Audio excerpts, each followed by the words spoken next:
सावित्रीबाई फुले पुणे विद्यापीठाचे प्रकुलगुरू doctor Kalkar sir, Arunatai रोमटे sir, अन्य अध्यासनांचे सर्व प्रमुख डॉक्टर नवले आणि उपस्थित प्राध्यापक, विद्यार्थी मित्र, या 3 दिवसांच्या राष्ट्रीय चर्चासत्रासाठी किंवा त्यातलं शेवटचं समारोपाचं व्याख्यान देण्यासाठी मला आमंत्रित केल्याबद्दल मी सर्व निमंत्रकांचं मनापासून आभार मानतो. योगायोगानं या तिन्ही अध्यासनांसाठी काम करण्याची मला संधी विद्यापीठाने दिली. तत्त्वज्ञान विभागाचंही काम केलं, तर त्याबद्दल मी पहिल्यांदा विद्यापीठाबद्दलची माझी कृतज्ञता व्यक्त करतो की जे माझं कर्तव्यच आहे. अर्थात या सत्राचं नाव ज्ञानोबा ते तुकोबा, म्हणजे ज्ञानेश्वर महाराजांच्यापासून तुकाराम महाराजांच्यापर्यंत, म्हणजे ज्याच्यामध्ये महाराष्ट्राची सर्व संत परंपरा आपोआप समाविष्ट होते. या संबंधी 2 गोष्टी सांगेन मी. त्या अशा की वारकरी संप्रदायाचं ज्ञानोबा तुकाराम हे भजनच आहे. आणि अर्थात एक गोष्ट उघड आहे की ते भजन तुकोबांच्या नंतरच रूढ झालेलं असतं.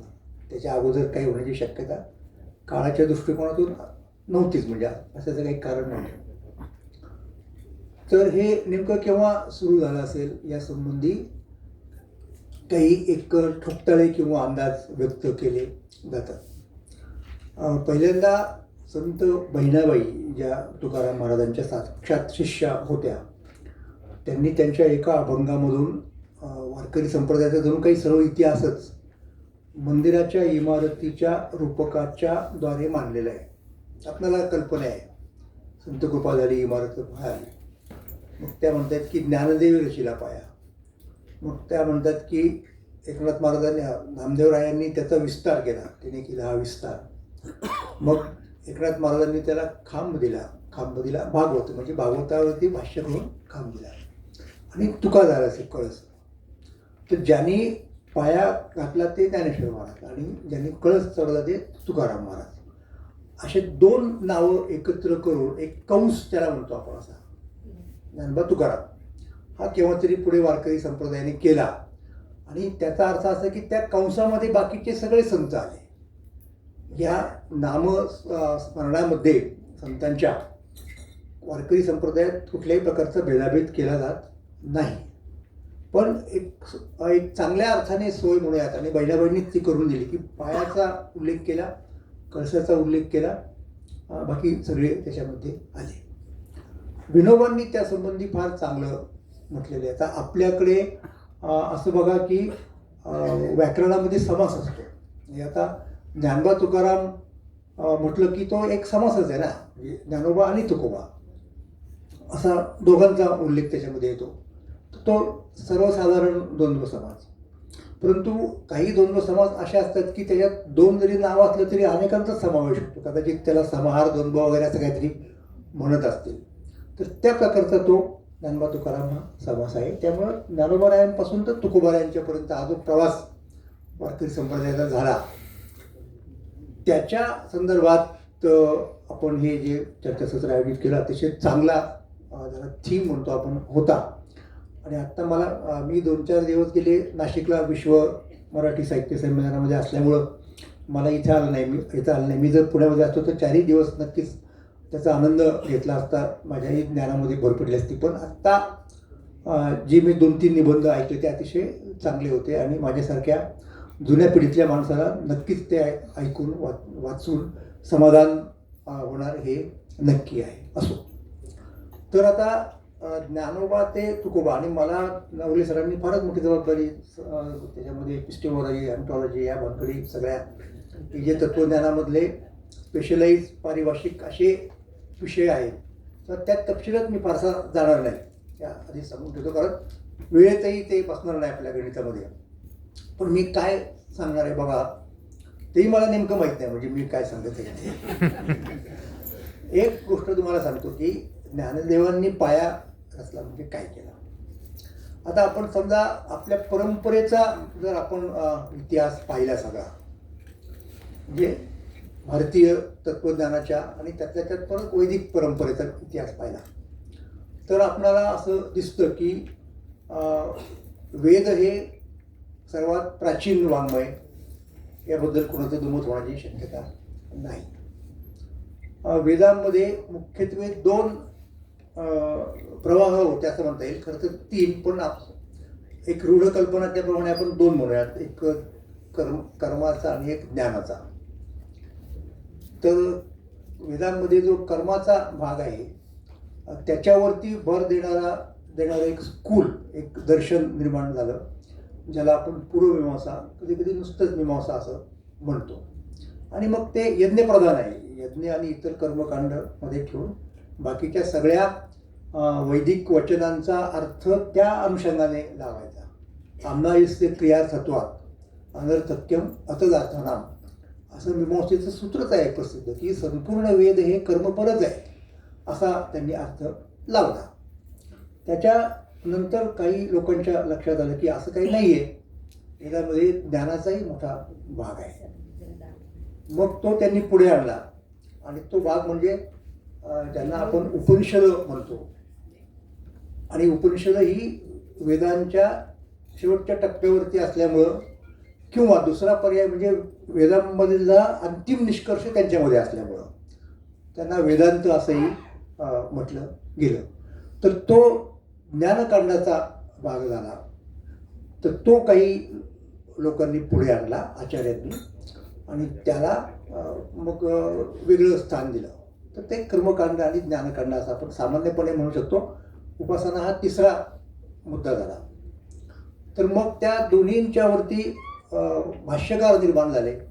आत्ता आजच्या आपल्या विवेचनाचा विषय हा मीमांसेचा नाही आहे, त्याच्यामुळे आपण हे सगळे जैमिनी वगैरे लोक बाजूला ठेवू आणि इकडे बोलूया. तर इथे उपनिषदांचे भाष्यकार पहिल्यांदा शंकराचार्य होते. त्यांनी 10 उपनिषदांच्यावरती भाष्य केलं, दशोपनिषदे असं ज्यांना म्हणतो, ज्यांचा उल्लेख ज्ञानेश्वर महाराजांनी ज्ञानेश्वरीच्या पहिल्याच नमनाच्या ओव्यांमध्ये केलेला आहे. असो, तर नंतर त्यांनी आणखी काय केलं शंकराचार्यांनी, तर उपनिषद अनेक आहेत. वेगवेगळ्या ऋषींना झालेलं जे दर्शनात्मक स्फुरण काही म्हणा, म्हणजे उपनिषद. आणि त्यांच्यामध्ये मग साहजिक आहे ना, म्हणजे वेगवेगळ्या ऋषींनी वेगवेगळ्या काळात म्हणा जे काय असेल ते, त्यामुळे प्रसंगी त्यांच्यात विसंवाद दिसतो, विसंगती दिसते, कधी कधी पुनरुक्ती असते. मग अशा वेळेला त्या सगळ्यांची एक व्यवस्था लावायची सुसंगत अशी. म्हणून सूत्रकार पुढे आले, महर्षी बादरायण, आणि त्यांनी ब्रह्मसूत्र किंवा वेदांत सूत्र किंवा शारीरक सूत्र ही लिहिली. तेव्हा शंकराचार्यांनी उपनिषदांच्यावरती भाष्य केलं, या ब्रह्मसूत्रांच्यावरती भाष्य केलं.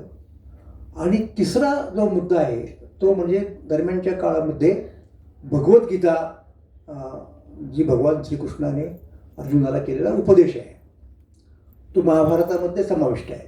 तर त्या भगवद्गीता नावाच्या एका प्रकरणाला समाजामध्ये खूप मान्यता मिळाली, एक पॉप्युलरिटी ज्याला म्हणतो आपण. कारण परत त्याच्यातला मुद्दा अधिकार भेदांचा आहे की उपनिषद आणि पर्यायानं ब्रह्मसूत्र यांचा अधिकार फक्त त्रैवर्णिक पुरुषांना असायचा. शूद्र आणि सर्व वर्णांच्या स्त्रिया त्यांच्यापासून वंचित असायच्या. तेव्हा भगवद्गीतेचा अधिकार सगळ्यांना आहे, चारही वर्णाच्या स्त्रिया, पुरुष. त्यामुळं साहजिक आहे की भगवद्गीतेची पॉप्युलरिटी, लोकप्रियता ही वाढली. आणि त्यामुळं भगवद्गीतेची दखल तर घ्यायलाच पाहिजे आपण, अशा प्रकारचा समज किंवा अशा प्रकारची खात्री पटली आचार्यांची. आणि म्हणून शंकराचार्यांनी पहिल्यांदा भगवद्गीतेवर सुद्धा भाष्य केलं. आणि तेव्हापासून तेव्हापासून ही प्रस्थानत्रयीची कल्पना निर्माण झाली.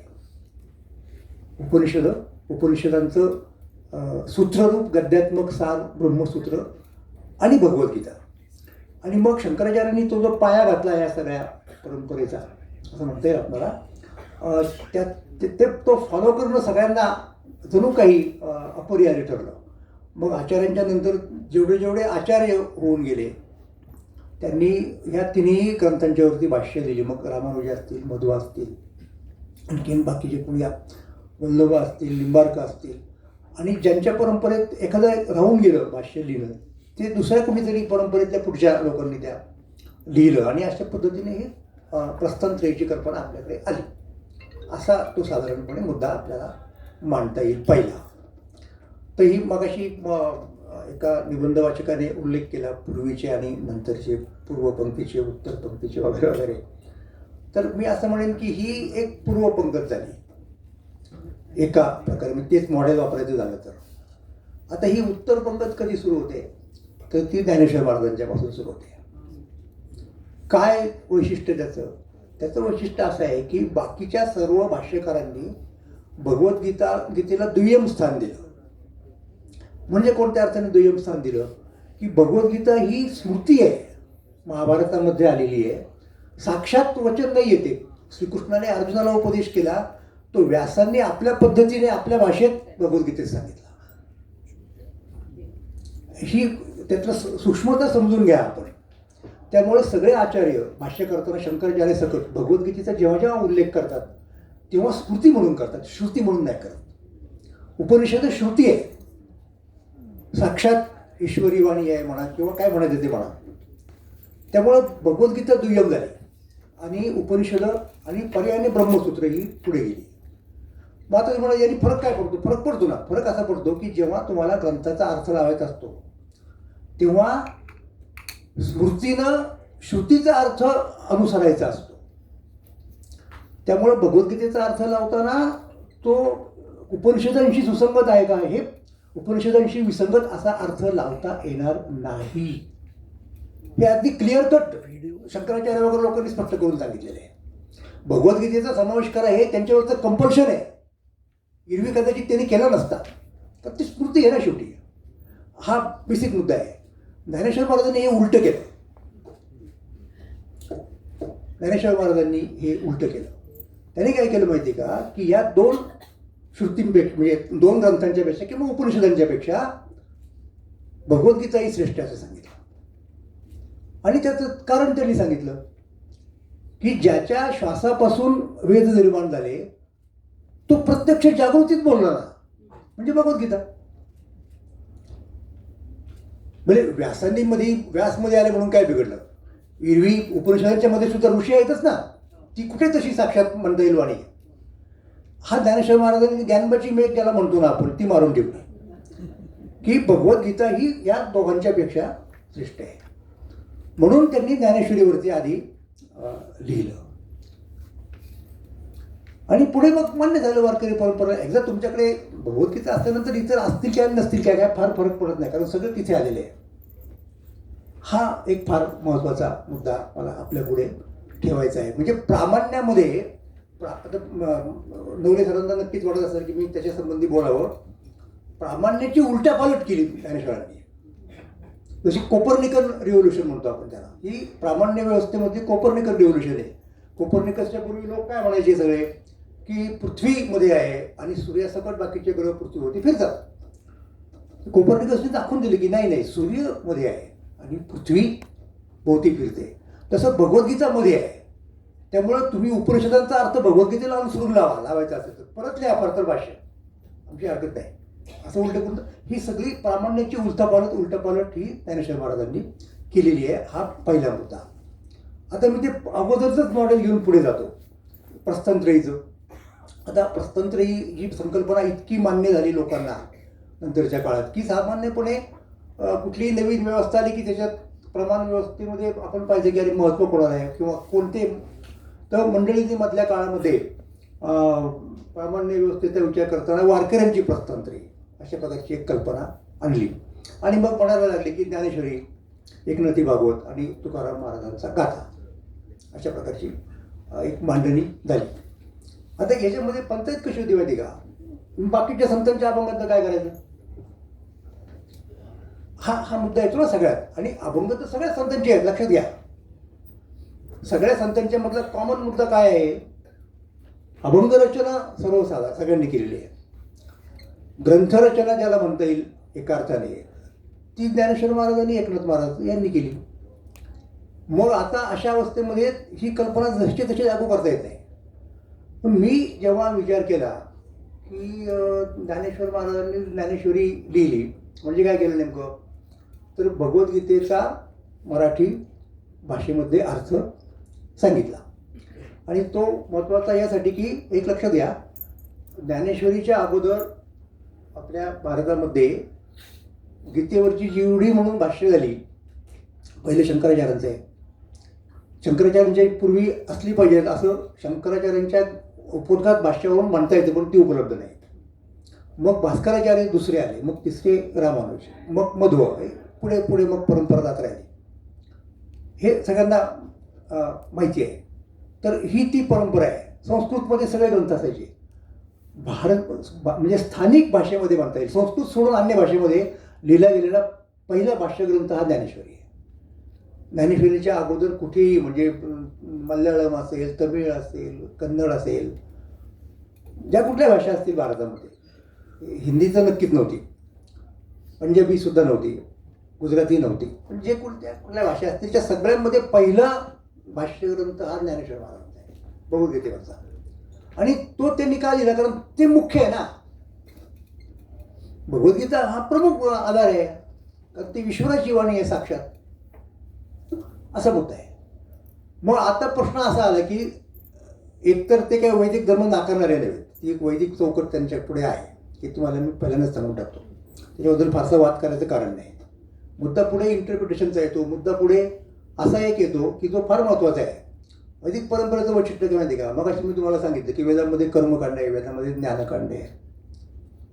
मग आता जेव्हा कर्मकांडवाले लोक लिहायला लागतात, अर्थ करायला लागतात वेदांचा, मग प्रश्न असा येतो की एक तर फार अगदी अगदी अगदी काटेकोर भूमिका ही आहे की सगळंच जे काही आहे वचन, ती सगळी कर्मपरच आहेत. आणि तुम्हाला जर कर्मपरच अर्थ लावता येत नसेल तर मग ते निरर्थक समजा, आमनायस्य क्रियार्थ. ही टोकाची भूमिका झाली. दुसरी भूमिका काय माहिती का? ती जास्त सौम्य आहे आणि चालण्यासारखी आहे. थोडी कसरत करावी लागते बौद्धिक, की आपल्याला जे हवं आहे ते मुख्य आहे, बाकीचं नाही असं नाही, पण ते दुय्यम आहे. म्हणजे कर्मवादी लोक काय म्हणणार की कर्मपर जे आहे तो विधी आहे, आणि असलं दुसरं एखादं वचन ज्ञानपर तर तो अर्थवाद आहे. ज्ञानवादी लोक काय करणार? ज्ञानपर जे आहे तेच मुख्य प्रतिपाद्य आहे, तो विधी, आणि बाकीच्या ज्या गोष्टी आहेत कर्मकांड वगैरे तो अर्थवाद. असं ते उलट पालट करण्याची पद्धत पूर्वीच्या काळापासून निर्माण झाली. आता ज्ञानेश्वर महाराजांनी काय केलं मग, की जर भगवद्गीता मुख्य असेल तर पहिल्यांदा तिच्यावरती भाष्य केलं पाहिजे. केलं, झालं. त्याप्रमाणे ज्ञानेश्वरी नावाचा ग्रंथ निर्माण झाला. पुढचा मुद्दा काय तो माहिती का? मग तुम्ही प्रस्थानत्रीच्या कॉन्टेक्टमध्ये बोलणार. बाकीच्या दोन प्रस्थानाचं काय करायचं? मग तुम्ही एका प्रस्थानाचा करताना अनुवाद भाष्य, बाकीच्यांचं का नाही? तर ते ज्ञानेश्वर महाराजांनी पाहिलं की हे सगळं उपनिषद आहेत, ते भाष्य करायची गरज नाही. उपनिषदांनी जे सांगितलेले आहे ते काही भगवद्गीतेच्या बाहेरचं नाही, त्यामुळे ते आलंच सगळं. पण मग काय करायचं? आपल्याला उपनिषदांच्या तोडीचा ग्रंथ पाहिजे, म्हणून त्यांनी अमृतानुभव लिहिला. अमृतानुभव हे वारकरी संप्रदायाचं उपनिषद आहे. तुम्हाला कशावरून?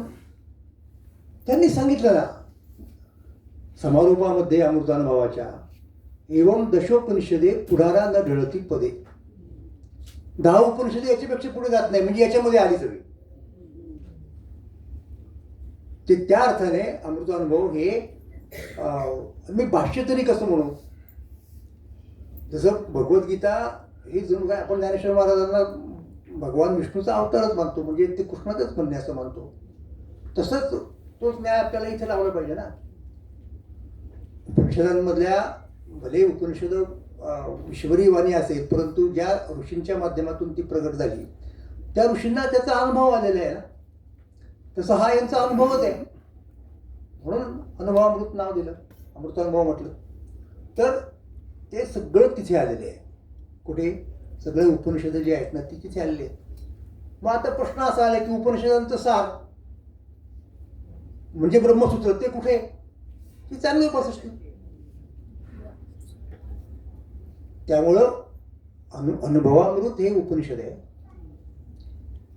त्याचप्रमाणे ज्ञानेश्वरी ही भगवद्गीता आहे आणि चांगदेव 65 ही ब्रह्मसूत्रांसाठी सूत्ररूप मांडणी आहे. ही मी वारकऱ्यांची प्रमाण व्यवस्था सांगितली. जर तुम्हाला प्रस्थानत्रयीच्या मॉडेलमध्ये बसवायची असेल तर बसवलीच पाहिजे असा आग्रह करता काही कारण नाही, असेल तर मुद्दा आहे. आणि मग जेव्हा प्रत्यक्ष आपण इकडे येतो, कुठे अभंग वगैरे या गोष्टीकडे येतो, तर या 3 ग्रंथांमध्ये जे काही सांगितलेलं आहे त्याची प्रत्यक्ष प्रॅक्टिस म्हणजे अभंग. ती त्या संतांनी त्यांच्या पद्धतीने केली. त्यामुळे असं एक मोठं आर्किटेक्ट त्याला म्हणत, आर्किटेक्टॉनिक ज्याला म्हणता येईल अशी ही वारकरी संप्रदायाची मांडणी आहे. आणि म्हणून वारकरी संप्रदायामध्ये ज्ञानेश्वर महाराजांना एवढं का महत्त्व दिलं गेलं हे बऱ्याच लोकांना पुष्कळ वेळेला कळत नाही. त्याचे काही जातीयवादी पण असतात, काही उलटे जातीयवादी पण असतात. हे सगळं आपल्या समाजात चालत आलेलं आहे, कारण जातीयवादामुळे राजकारणात फायदा होतो. लक्षात घ्या. शॉर्टकट असतो ना तो. म्हणजे कसं असतं आपल्याकडे, तुम्हाला हे सांगतो की आपली व्यवस्थाच अशी झाली कित्येक वर्षांपासूनची की आपल्या जातीच्या माणसाने आपल्याला जे सांगितलं ना त्याच्यावरती विश्वास बसतो आणि त्याच्यामुळं नेता आपल्या जातीचा पाहिजे असं आपोआपच लोकांना वाटू लागतं. आणि मग ते राजकारण लोकांची सोय होती ना. म्हणजे पहिलं हक्काचा मतदार कोण, आपला हक्काची कॉन्स्टिट्युएन्सी कोणती, ते आपली जात. मग जिथे जिथे म्हणून जातीचं समर्थन करता येणं शक्य आहे तिथं तिथं करायचं. मग कुठेही घुसायचं. मग ते वारकरी संप्रदायातही घुसले, तिथेही ते जातीवाद आणायला लागले. दोन्ही प्रकारचे जातीवाद. मी काही कोणाला एखादा दोषी धरत नाही. वरच्या लोकांचाही जातीवाद असतो, खालच्या लोकांचाही तथाकथित जातीवाद असतो. वारकरी संप्रदाय त्याच्या सगळ्याच्या पलीकडचा आहे, हे आपण समजून घेतलं पाहिजे. पण तो माझा आत्ताचा विषय नाही. माझा महत्त्वाचा मुद्दा काय होता की ज्ञानोबा ते तुकोबा असं मला जे सांगायचं आहे की ज्याच्यामध्ये सगळ्या गोष्टी आल्या. आता उपनिषद म्हटलं तर त्याच्यामध्ये अंटॉलॉजी आली. मी प्रमाण व्यवस्थेबद्दल तर आत्ता बोललेलोच आहे. कारण जी गोष्ट इंद्रियांच्या पलीकडची असती ती प्रत्यक्षात बसत नाही, अनुमानात बसत नाही. त्यासाठी तुम्हाला शब्दप्रमाण लागतं. म्हणून हे शब्दप्रमाण आहे सगळं. आणि ते असल्यामुळं पुढे ज्ञानोबरायांनी ते सांगितलं आपल्याला. भगवद्गीता हा मुख्य विषय ठेवला, एक केंद्रस्थानी आहे पहिल्यांदा. मग भगवद्गीतेला अनुसरून तुम्ही लावा उपनिषदांचा अर्थ. तो आहे आमच्याकडे अमृतानुभवाच्या माध्यमातून. मग तुम्हाला सूत्रात सांगायचं असेल तर 65 सूत्र दिली त्यांनी ब्रह्मसूत्रासाठी. हा झाला एक मुद्दा. आता हे जे काही ज्ञानेश्वर महाराजांनी केलं त्याच्यामध्ये भगवद्गीता म्हणजे काय की भगवद्गीता म्हणजे भगवान श्रीकृष्णानं अर्जुनाला केलेला उपदेश. आणि तो उपदेश कुठे गेला, का केला, हे सगळ्यांना माहिती आहे की कुरुक्षेत्रावरती त्यांना तो उपदेश करावा लागला. का करावा लागला तर अर्जुन हा आपल्याच स्वजनांशी भावंडांशी युद्ध करायला तयार नव्हता. मग त्याला ते युद्ध कसं योग्य आहे हे सांगण्यासाठी श्रीकृष्णानं भगवद्गीता सांगितली आणि तिला प्रत्यक्ष ईश्वराची वाणी म्हणून मान्यता मिळाली पुढे. आता एक गोष्ट आपण विसरतो, ती कोणती की जसं श्रीकृष्णाने उपदेश केला अर्जुनाला, अर्जुन हा श्रीकृष्णाच्या आत्याचा मुलगा, ही आते मामे भावंड श्रीकृष्ण आणि अर्जुन. तर तो केलेला उपदेश भगवद्गीता या नावाने प्रसिद्ध झाला. श्रीकृष्णाने त्याच अवतारामध्ये आपल्या दुसऱ्या एका नातेवाईकाला जवळच्या उपदेश केला. हा जसा आते भाऊ तसा तो चुलत भाऊ होता आणि त्याचं नाव होतं उद्धव. तो उद्धवाला त्याने जो उपदेश केला तो पुढे भागवत पुराणामध्ये 11व्या स्कंदाच्या रूपात समाविष्ट झाला. म्हणजे श्रीकृष्णानं दोघांना उपदेश केला आपल्या आयुष्यामध्ये. एक म्हणजे अर्जुनाला आणि दुसरा म्हणजे उद्धवाला. आता इंटरेस्टिंगली इनफ म्हणजे आता त्याच्यात भेद कसा करणार. भगवंताने गायलेली म्हणून भगवद्गीता असं म्हटलं. भगवंतांनी गायलेली उपनिषद स्त्रीलिंगी म्हणून भगवद्गीता, किंवा काही काही लोक भगवद्गीतम असंही म्हणणार आहे. तो विषय. आता प्रश्न असा आला की मग भागवत कुणी गायलं? हे जसं श्लोकबद्ध आहे ना गीता, तशी भागवत श्लोकबद्धच आहे. मग एक प्रकारे भागवत सुद्धा भगवद्गीताच म्हणावं लागेल ना एका अर्थाने. जर कृष्णाने अर्जुनाला सांगितलेला, उद्धवाला सांगितलेला उपदेश त्याच्यामध्ये असेल तर. मग असं करण्यापेक्षा ती महानुभावांनी फार चांगली युक्ती केली. त्यांनी काय केलं माहिती का, भागवतावर त्यांचा जो ग्रंथ आहे, मला वाटतं भास्कर भटांचा असेल, त्याला नाव दिलं उद्धव गीता. म्हणजे उद्धवाने गायलेली नव्हे, उद्धवाने केलेला उपदेश नव्हे, कृष्णाने उद्धवाला केलेला उपदेश म्हणजे उद्धव गीता. मग त्या पद्धतीने जर तुम्हाला इकडे वळायचं पाहिजे तर भगवंताने अर्जुनाला केलेल्या उपदेशाला अर्जुन गीता म्हणावं लागेल. अर्थात तसं काही म्हणत नाही आपण, पण एक तुम्हाला त्यातलं लॉजिक सांगतो. तर मग जर भगवद्गीता कृष्णाची आहे, त्याचप्रमाणे भागवतही कृष्णाचं आहे, तर जोपर्यंत तुम्ही तेही आणत नाही तोपर्यंत तुमचं युनिट पूर्ण होत नाही प्रमाणाचं. मग ते राहून गेलं ना. हे कोणाच्या लक्षात आलं? एकनाथ महाराजांच्या लक्षात आलं. अरे हे राहून गेले. म्हणून एकनाथ महाराजांनी 11व्या स्कंदावरती भाष्य लिहिलं भागवताच्या. कारण ते श्रीकृष्णाचं आहे, श्रीकृष्णाने केलेला उपदेश त्याच्यामध्ये येतो. मग हे तुम्ही पहा, महाराष्ट्रात कृष्णचरित्र सांगणारे भागवताच्या 10व्या अध्यायात कृष्णचरित्र येतं. 10व्या स्कंदात अनेक मराठी ग्रंथ आहेत, अनेक भाष्य आहेत. कृष्णदयार्णव असतील, आणखीन तो हे बैरापिसा अमुक तमुक बैरम खूप आहेत. अगदी गोव्यात सुद्धा तुम्हाला सापडतील. 11व्या स्कंदावरचं भाष्य फक्त वारकरी संप्रदायामध्ये आहे, तर ते तात्विक आहे आणि ती कृष्णाची वाणी आहे. म्हणून आम्हाला जशी गीता प्रमाण आहे तसं भागवत प्रमाण आहे, कारण दोन्ही श्रीकृष्णाकडून आलेले आहेत. म्हणून तुकोबाराय म्हणतात, गीता भागवत करीती श्रवण अखंड चिंतन विठोबाचे. कुळी कन्या पुत्र होती जे सात्विक तयाचा हरिख वाटे देवा. तुका म्हणे माझं घडो त्यांची सेवा, तरी माझ्या दैवा पार नाही. ही गीता आणि भागवत ही बेसिक प्रमाण आहेत. तर ती बरोबर एकनाथ महाराजांनी ते एक युनिट तयार करून टाकलं. त्यामुळं पुढचा प्रश्न सगळा मिटला ना. एवढी म्हणून महत्त्वाची ग्रंथरचना करायला पाहिजे की ज्याच्यामुळे ती प्रमाण व्यवस्था तुमची सिद्ध होईल, तेवढी एकनाथ महाराजांच्या तिथे पूर्ण झाली.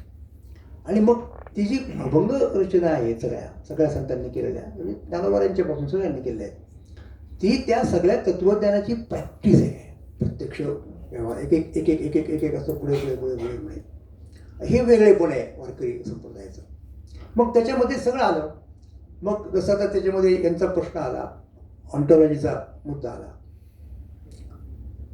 आपल्या कार्यक्रम पत्रिकेत प्रमाणाचा मुद्दा आला. तर त्याच्यात कशी गोष्ट आहे सांगा. आपण परत हे कुठे आहे, आता भगवद्गीतेमध्ये अनेक मतांतरं येऊन गेली बरं का. कृष्णांचा उद्देश काय होता की येणं प्रकारेनं अर्जुनाला युद्ध प्रवृत्त करणं. मग तो या मार्गाने होतं का? नाही होत. त्या मार्गाने होतो का? नाही होत. ते सांगत पुढे गेले. हेही सांगितलं की लोक तुला नाव ठेवतील, पळून गेला म्हणशील, त्याचा काही परिणाम नाही झाला. युद्ध केलं तर स्वर्गात काय म्हणत त्याला राज्य मिळेल तुला, तिथे जाशील, मेला तरी, जिवंत राहिला तरी इथं राज्य कधी, हेही सांगून पाहिलं, काही नाही उपयोग झाला. त्याचं ते ठरलं होतं, त्याला ते युद्ध समर्थनीय कसं आहे. मग त्यासाठी जेवढं म्हणून शक्य आहे ते सगळं भगवान श्रीकृष्णाने अर्जुनाला सांगितलं. ही तर गोष्ट नक्की आहे ना. मग त्याच्यामध्ये आपोआप त्याच्यामध्ये हे पण झालं, ज्याला तुम्ही काय म्हणतात त्याला कॉस्मॉलॉजी म्हणतो आपण, मेटाफिजिक्स म्हणतो, ऑन्टॉलॉजी म्हणतो, सगळ्या बाजूनी त्याला सांगण्याची गरज होती. आणि सगळं सांगितल्यानंतर नाही ते तुम्ही असं प्रश्न विचारायला ना की तू विचारतोय की युद्ध मी करू का नको, आणि कृष्ण काय सांगायला लागला प्रकृती आणि पुरुष काय संबंध. म्हटलं तर संबंध आहे. संबंध असा आहे की त्याच्या म्हणजे अर्जुनाचा प्रश्न तेवढ्यापुरता मरत होता, पण कृष्णाने त्याला खूप वरती नेलं. त्याचं उत्तर देता इतक्या गहन प्रश्नांना त्याला पिढावं लागलं. अर्जुन काही लेचा पेचा कच्च्या गुरुचा चेहरा नव्हता. एक तुम्हाला सांगतो, बऱ्याच लोकांना माहीत नाही, महाभारत ज्यांनी संपूर्ण वाचलेलं आहे त्यांना माहिती असते की अर्जुनाने युद्धासंबंधीचा जो प्रश्न उपस्थित केला तो काही अर्जुनाने पहिल्यांदा उपस्थित केला अशातला भाग नाही आहे. महाभारतात अर्जुनाच्या अगोदर लोकांनी तो प्रश्न उपस्थित केलेला आहे. जेव्हा उद्योग पर्वाच्या सुरुवातीला चर्चा वगैरे झाली पांडवांची की अरे आपण त्यांच्याशी जरा वाटाघाटी करू, राज्य मिळतं का निम्म राहिल्या बाजूला, कमी मिळेल तरी चालेल, युद्ध नको. लक्षात घ्या, कृष्ण ज्या वेळेला कौरवांच्या दरबारात शिष्टाई करण्यासाठी गेला त्यावेळेला एखादा कौरव म्हणजे कदाचित नकुल किंवा सहदेव, कदाचित सहदेव असेल, सगळ्या पांडवांनी सांगितलेले आहे की नको युद्ध आपल्याला. बरोबर का? युधिष्ठिराने सुद्धा सांगितलेलं आहे नको युद्ध, तडजोडच कर. मग ते पुढे कृष्ण तिथे गेला, दरबारात काय व्हायचं ते झालं, ते नाही म्हटले लोक, परत आला आणि युद्ध झालं व्हायचं ते. आता हे तोपर्यंत कुठपर्यंत होतं हे सगळं, हे प्रत्यक्ष युद्धाला तोंड लागलं होतं तोपर्यंत होतं. म्हणजे आपण बघतो ना, गेले महिनाभर ट्रम्प रोज धमकी द्यायचा, रोज धमकी द्यायचा. ते काल झाले ना खरोखर तशी. म्हणजे 10 दिवस स्कोप होता, सॉरी 1 महिन्याभर स्कोप होता. इराणला पण स्कोप होता की त्यांचं जे काही म्हणणं आहे तडजोडीसाठी की ते युरेनियम ते डेव्हलप करायचं नाही, जे केलं ते देऊन टाकायचं कुठंतरी वगैरे वगैरे, ते जाऊ द्या. तसं यांचं चाललं होतं ना. सगळे म्हणत होते नको युद्ध, पांडव म्हणत होते. मग ते झालं. पण झाल्यानंतर जेव्हा प्रत्यक्ष समोरासमोर जेव्हा आले ना, तेव्हा त्याच्यातलं गांभीर्य, त्यातला धोका, त्यातले नैतिक प्रश्न हे अर्जुनाला पडले, बाकी कुठल्याही पांडवाला पडलेले नाहीत. युधिष्ठिराला पडले कधी युद्ध झाल्यावर, म्हणजे वराती म्हणून घोडा म्हणतो ना आपण, सगळा समोर झाला वगैरे, मग यांना उपरती आली. काय करू म्हटले मी या राज्याचं. मग कृष्ण म्हणले की यांना तिकडे पाठवा भीष्माचार्यांकडं, त्यासाठी स्पेशलाइज भीष्माचार्य. मग ते भीष्माचार्यांकडे गेले. मग भीष्माचार्यांनी त्यांना शांतीपूर्व सांगितलं, अनुशासनपूर्व सांगितलं. अर्जुनाला अगदी योग्य वेळेवरती प्रश्न पडला की हे काय फायनल आत्ता सांग मला, हा क्षण गेले की मग माझ्या हातात राहत नाही, हे मला नाही करायचं युद्ध. म्हणजे जोपर्यंत ते योग्य आहे ना, तू मला सांगत नाही तोपर्यंत, हा त्याचा अर्थ आहे. मग ते कृष्णाने सगळं सांगितलं वगैरे वगैरे. ते सांगताना त्याला खूप गोष्टी सांगाव्या लागल्या. कोणत्या गोष्टी सांगाव्या लागल्या की युद्ध नावाची जी गोष्ट आहे ना, ते एक कर्म आहे. मग त्यातनं कर्म म्हणजे काय हा प्रश्न निर्माण झाला. कर्माचं फळ म्हणजे काय, ते कसं निर्माण होतं हा पुढचा प्रश्न निर्माण झाला. म्हणजे युद्धापुरतं राहिलं नाही मर्यादित. हे एकूण माणूस नावाचा जो कोणी आहे प्राणी या सृष्टीमध्ये, त्याच्याबद्दल तो स्वतंत्र आहे का कर्म करायला, तो प्रश्न निर्माण झाला.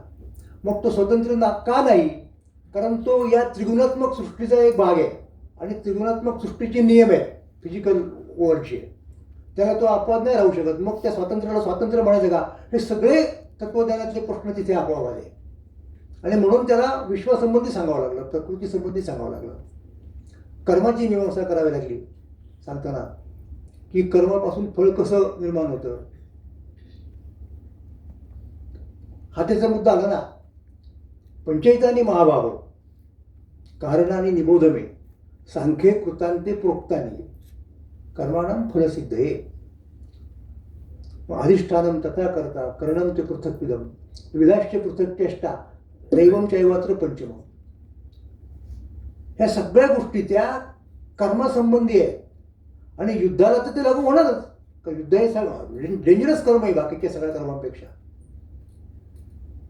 एकच मुद्दा सांगतो, ह्या सगळ्या गोष्टी कशा तिथे येतात, काय येतात अर्जुनाच्या कॉन्टेक्स्टमध्ये, त्या प्रश्नाच्या ह्याच्यामध्ये. बऱ्याच लोकांना वाटतं की अर्जुनाचा प्रश्न इकडे राहिला आणि मग कृष्ण भलतंच काहीतरी सांगत राहिला. असं नाही आहे ते. त्यासाठी तुम्हाला ते रिलेशन सांगण्यासाठी सगळं महाभारत निपटावं लागेल.